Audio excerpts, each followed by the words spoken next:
Delphine, bonjour.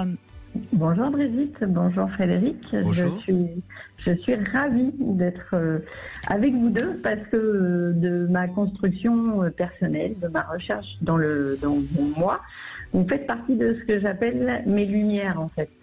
Vous êtes tous les deux à différentes périodes de ma vie.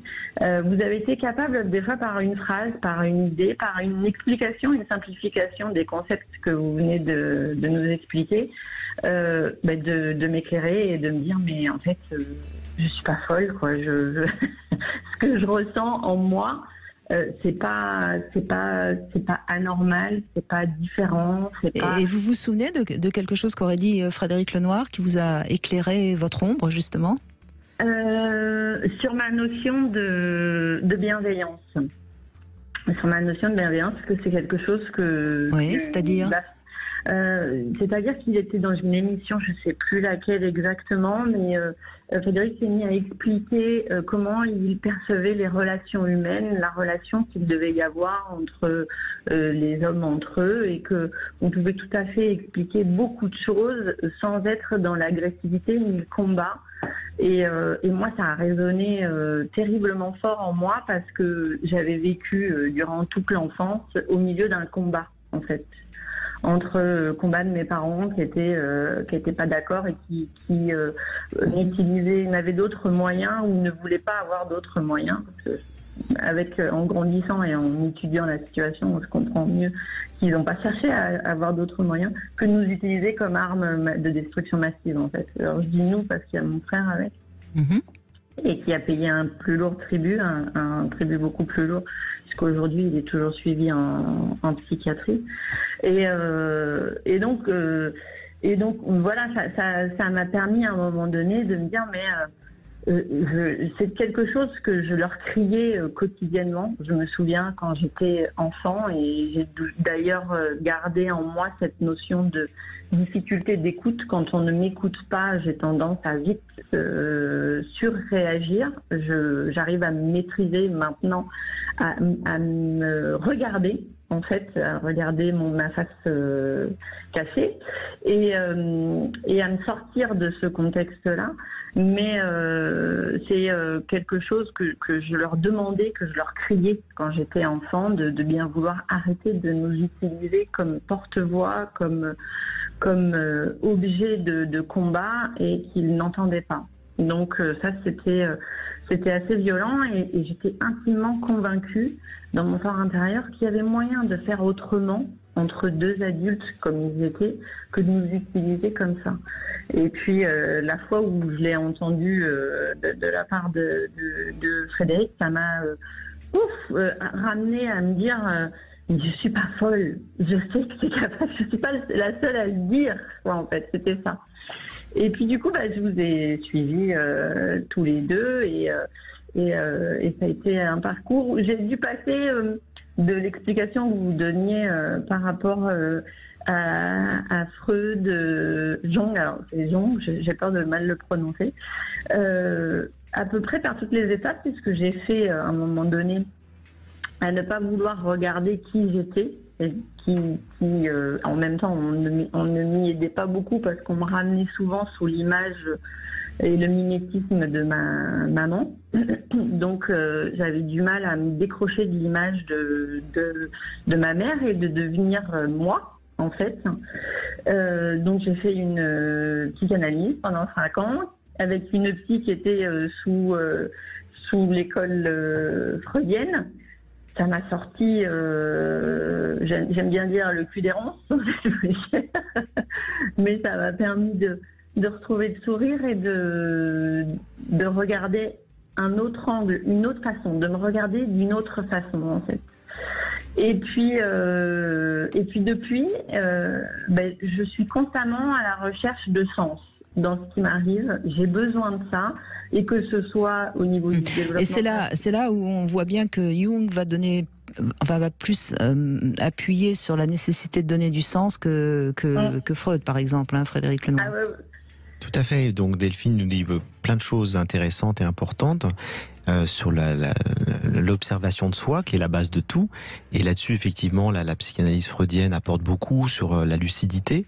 Mais effectivement, l'étape d'après, c'est donner du sens à sa vie. Et là, Jung a apporté cette nouvelle dimension dans la construction de soi, c'est-à-dire qu'il nous dit on ne peut pas s'épanouir pleinement si on ne donne pas du sens à sa vie.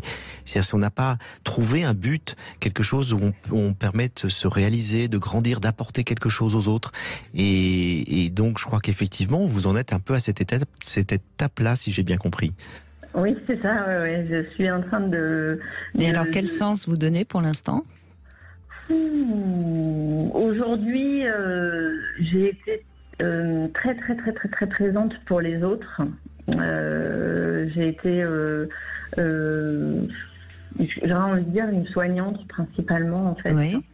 Je soigne toutes les... Alors, avant, je soignais toutes les personnes que je rencontrais. Maintenant, je sélectionne. J'arrive à me dire, ne perds pas toute ton énergie pour les autres. Regarde-toi. Mais vous savez qu'on peut soigner sans perdre son énergie, Delphine. Oui.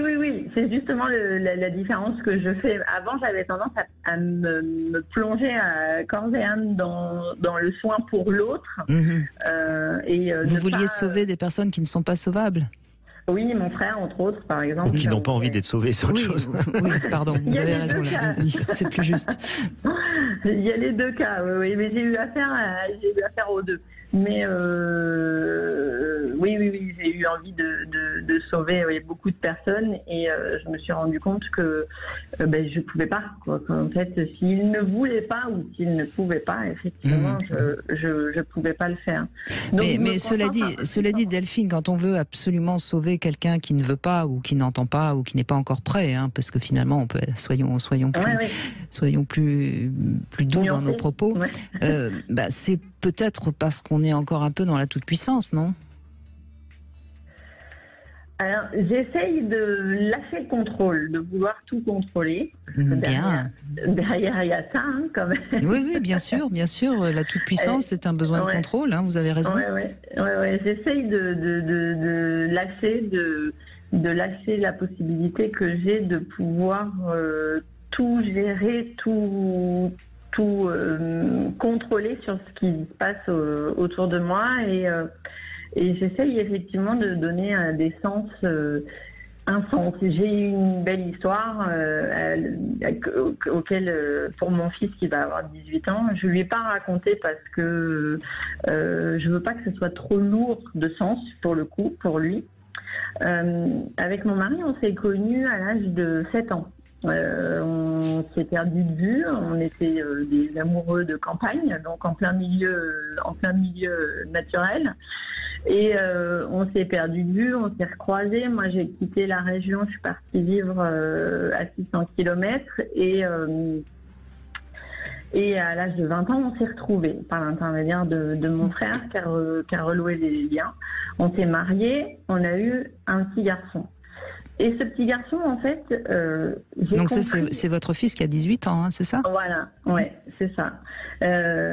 On s'était mariés d'ailleurs une première fois. Mais alors pourquoi c'est ça que vous voulez pas raconter à votre fils ? Alors ça, il le sait. Mais en fait, ce que j'ai compris en étant avec mon mari, donc avec l'histoire familiale de mon mari et la mienne, c'est que nos deux grands-pères se connaissaient, étaient des très très très très grands amis.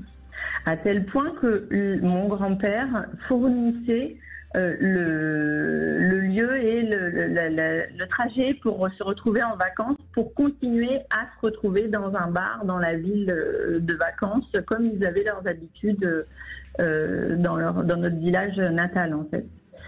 Et on s'est rencontrés, et j'ai réalisé ça après coup, une fois que les deux étaient partis. Et à une période où j'étais donc en phase de psychanalyse et où j'avais une peur panique de mourir, mais une peur panique. Parce que j'aurais laissé le plus grand désarroi autour de moi et que j'aurais laissé mon fils et mon mari seuls, en fait. Et alors, mais qu'est-ce que vous ne voulez pas raconter à votre fils ? Alors, mais qu'en fait, je me suis rendu compte après coup que les deux grands-pères étaient réunis chez lui. D'autant plus que... D'accord, vous trouvez que votre fils est le porté-craché de ses deux grands-pères, c'est ça ? Non, pour moi, ça a donné du sens à l'immortalité, en fait. D'accord. C'est lui qui fait exister vos deux grands-pères. Ben oui, il les a regroupés en fait. Et au moment où j'étais en pleine crise de panique à l'idée de moi. Mais c'est souvent le sens qu'on donne au fait d'avoir des enfants, bien sûr, c'est de rester quelque part un peu éternel, bien sûr, Delphine. Oui, mais ce qui m'a paru encore plus étonnant, c'est que Frédéric et moi, on s'est retrouvés. Alors c'est Frédéric, c'est mon mari. Hein. J'avais compris. Frédéric et moi, on s'est retrouvés sans savoir ça. Oui, j'ai bien compris. C'est peut-être ce que Jung appellerait une synchronicité. Merci en tout cas Delphine de votre témoignage. On va continuer à cheminer vers vous et vous pouvez